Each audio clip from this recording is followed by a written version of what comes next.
The classic get it off your chest approach. Just dump the bucket. Right. Group B, though, they were given a structured exercise. They had to answer 9 specific questions based on cognitive behavioral therapy, or CBT, principles. So not just how do you feel, but questions that actually challenge their perspective. Exactly. One group got to freestyle, the other group had to do homework. And what happened? Okay, so this is where it gets really interesting. The structured activity took way longer.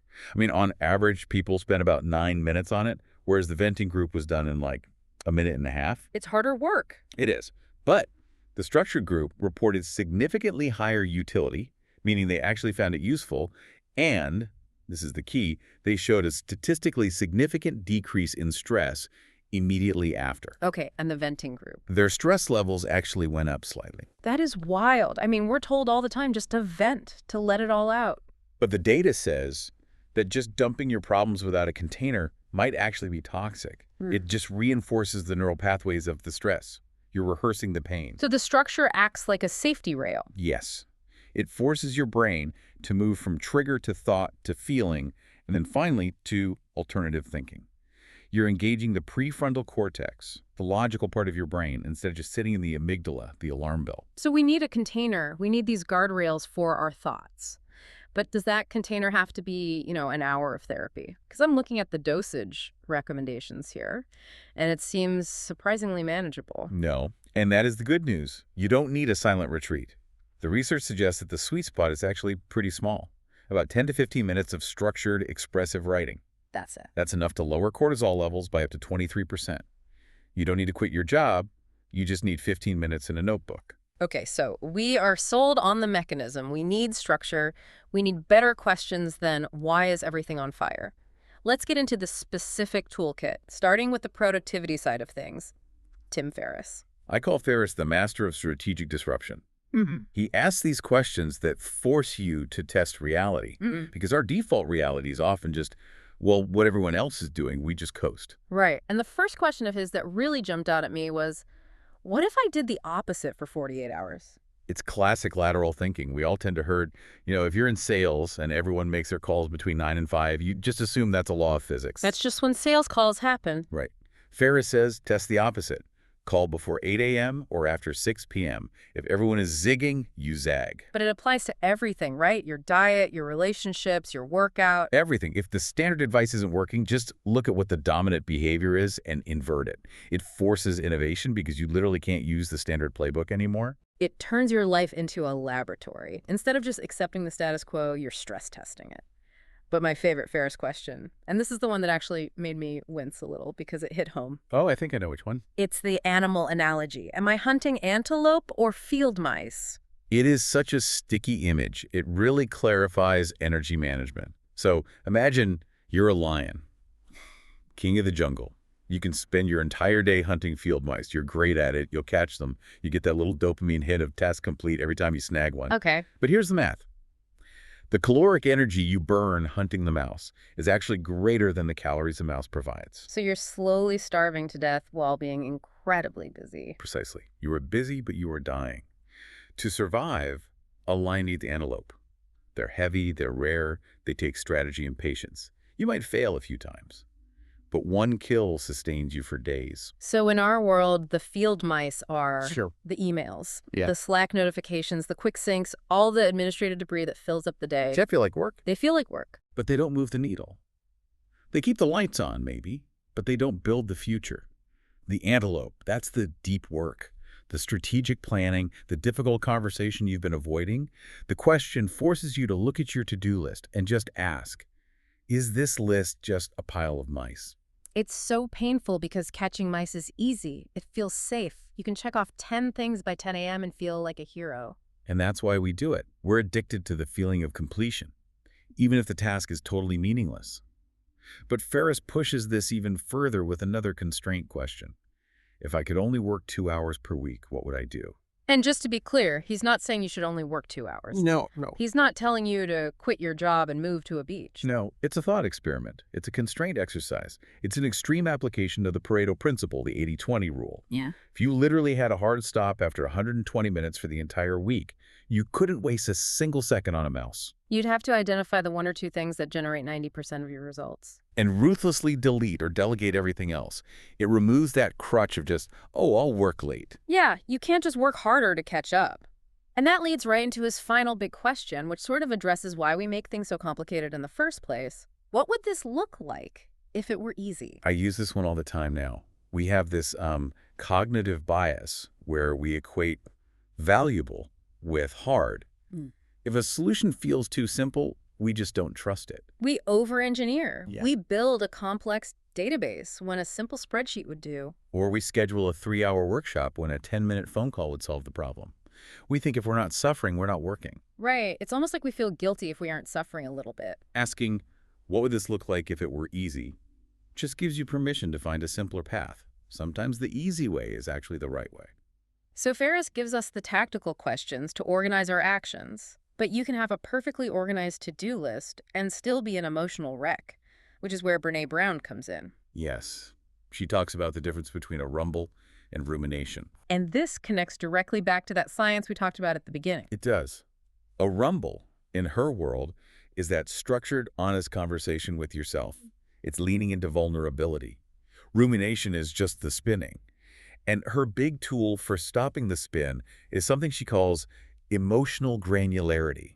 Which sounds like a display setting on a TV. What does it actually mean? It just means getting specific. Most of us have the emotional vocabulary of a toddler. We say we're stressed, busy, or fine. Fine is the biggest lie in the English language. It really is. But even stressed is just a bucket. It's too vague to solve. Brown argues, and the neuroscience backs her up on this, that we need to ask, what specific emotion am I feeling? Are you stressed, or are you actually disappointed because you value competence and you feel like you failed on that presentation? That is a huge difference. One is a vague cloud that hangs over you. And the other is a specific lock you can actually try to pick. And this is scientifically called affect labeling. When you put a precise label on an emotion, it diminishes the activity in your amygdala. So naming it literally tames it. It tames it. It moves the processing from the emotional center to the language center of your brain. So once you've named it, okay, I am feeling insecure about my competence, what's the next step? Because you can still spiral from there. You reality check it. Yeah. Brown's go-to question for this is, what story am I telling myself? I feel like this is a game changer for anyone in a relationship or, on a high-pressure team. It is essential. Because we are meaning-making machines. Our brains hate ambiguity. So something happens, a data point. Let's say your boss sends you a 2-word email. See me. Panic. Immediate panic. Your heart rate goes up. That is the story. The fact is, she typed 2 words. The story you tell yourself is, I'm in trouble, they found out I didn't finish the report, I'm getting fired, I'm going to lose my house. Right. It escalates fast. But by asking, what story am I telling myself?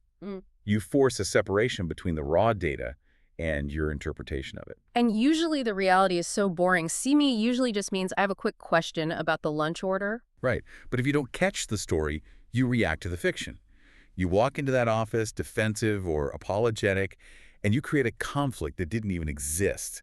You manifest the problem. Okay, but there's a trap here, isn't there? You could spend all day analyzing your feelings and never get anything done. Brown suggests a constraint here, too. The timer. She's very clear on this. She suggests a 2-minute limit for these check-ins.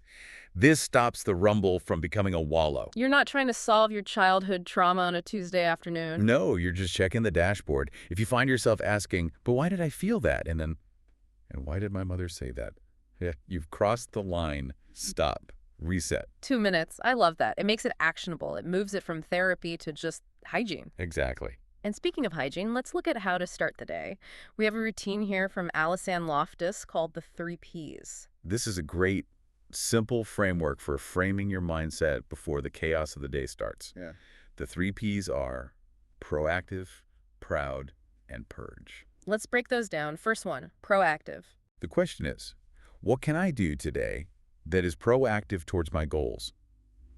And notice this shift from the word productive. Right. That goes back to the mice versus antelope thing. Exactly. Being productive often just means clearing out the mice. You're just reacting to incoming demands. Being proactive means doing one thing, even a small thing, that actually moves the ball down the field on a long-term goal. It puts you on offense, not defense. Okay, second P, proud. What can I do today that will make me proud of myself? This is about self-compassion. We often wait for external validation, a like, a compliment, a bonus. This question puts the validation back in your own hands. And it doesn't have to be, I cured a disease. It could be, I kept my cool when the toddler was screaming. Or I actually went for that run when it was raining. Yeah, you're preloading the dopamine. You set the condition for success so you can high-five yourself later. And the third P, purge. What can I purge today that no longer serves me? This sounds like cleaning the garage. It can be physical. Tossing that stack of old magazines you'll never read feels great, but it's often mental. Purging a grudge.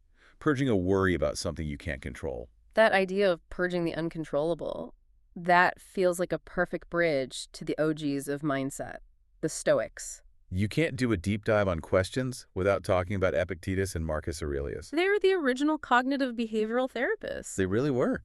They were asking these questions 2,000 years ago in toga-clad Rome, and they're just as relevant now. Maybe more so. Epictetus had that core question about control, right? Is this in my control? It sounds so simplistic, but be honest. How much energy did you spend this week agonizing over the economy or the weather or what someone else thinks of you? Or traffic. I lose so much life force to traffic. Traffic is the perfect example. You can scream, you can grip the wheel. The traffic does not care. It's outside your control. The Stoic practice is to identify what is yours, your reaction, your route, your music, and ruthlessly purge the rest. It's an energy conservation strategy. And then you have the emperor himself, Marcus Aurelius. Who ran the known world, by the way. Talk about a busy schedule. His question was, is this essential? Which connects right back to Tim Ferriss. It's the ancient version of the 80-20 rule. It is. Marcus observed that most of what we say and do is not essential. He said if you eliminate the non-essential, you get a double benefit. You have more time, and you do the essential things better. There's one more Stoic question here that I think hits really hard in the era of social media and doom scrolling. It's from Epictetus again. Who are you spending time with? And he didn't just mean your drinking buddies. He warned that moods and resilience are contagious. If you spend your time online or offline with people who are constantly venting, remember our unstructured venting study. Right, their stress goes up. You will socially adopt that mindset. You'll pick up the virus of negativity. But if you surround yourself with people who are proactive, who ask these antelope questions, that rubs off too. It's osmosis. Yeah. You become the average of the 5 people or the 5 social media accounts you engage with most. We have covered so much ground here. We've gone from, is this essential, to what story am I telling myself, to am I hunting antelope? It's a pretty heavy toolkit. It is. And I want to put a warning label on this deep dive. The danger is that a listener might hear this and try to do all of these tomorrow morning. Right. They wake up, set a timer for 2 hours, and just interrogate themselves until they're exhausted. Which totally defeats the purpose. That's just structured rumination. The goal isn't to use every tool in the toolbox every single day. It's about having the right tool for the specific block you're facing. So let's synthesize this for the listener. If you are feeling overwhelmed by a massive to-do list and you're just paralyzed, you grab the Tim Ferriss questions, ask, am I hunting antelope or mice? Or what would this look like if it were easy? That breaks the paralysis. And if you're spiraling emotionally or you're in a conflict with a coworker, then you go to Brene Brown. What story am I telling myself? Get granular. Label the emotion to calm the amygdala. And if you just need to get your head on straight to start the day? The 3 Ps, proactive, proud, purge. Or that Stoic check-in. Is this essential? It's really about moving from that rearview mirror to the windshield. Exactly. The questions of the steering wheel. I feel like we have just downloaded a mental operating system update. But before we wrap up, we promised one final thought. Something from that fear-setting exercise we haven't fully unpacked yet. Yes. We've talked a lot about efficiency and clarity. But sometimes the problem isn't confusion, it's just plain fear. We know what we need to do, but we're terrified to do it. So what's the question for that? The question is, what are the worst things that can happen? And if they did, could I get back here? Could I get back here? We tend to catastrophize. We think if we take a risk, ask for the raise, launch the product, have that difficult conversation, and it fails, our life is over, we're living under a bridge. But this question forces you to actually simulate the failure. Okay, so I ask for the raise, and they say no. Or things get awkward. Right. You have an awkward Tuesday, maybe you have to polish your resume. Yeah. But are you alive? Yes. Are you still capable? Yes. You can get back to your baseline. That realization that the baseline is recoverable, it takes the teeth out of the fear. It changes the risk profile completely. It frees you up to actually take the leap. So that's your homework, listeners. Next time you're hesitating on an antelope task, ask yourself, if it all goes wrong, could I get back here?